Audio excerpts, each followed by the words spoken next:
Būt lielākajam vai dažkārt pat vienīgajam tirgus spēlētājam nozarē ir milzīga priekšrocība, kas pati par sevi nav aizliegta. Taču dominējošā stāvokļa ļaunprātīga izmantošana, ietekmējot citus tirgus dalībniekus, tādējādi kropļojot konkurences tirgū, ir stingri aizliegta.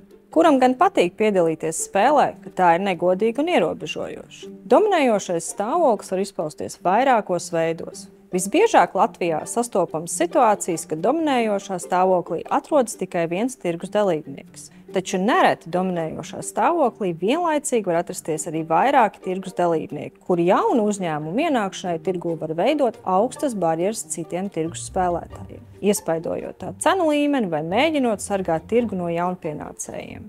Lai rīkotos likumīgi, dominējošā stāvoklī esošiem uzņēmumiem nav atļauts, piemēram, noteikt netaisnīgu pirkšanas vai pārdošanas cenu vai uzspiest netaisnīgus tirdzniecības noteikumus, kā arī bez pamatojuma atteikt piegādāt preces vai izvirzīt tādus noteikumus, kas padara citus tirgus dalībniekus atkarīgus no tiem.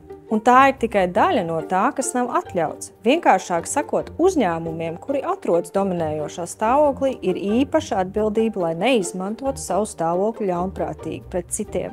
Ne pret konkurentiem, ne pret klientiem, piegādātājiem un patērētājiem.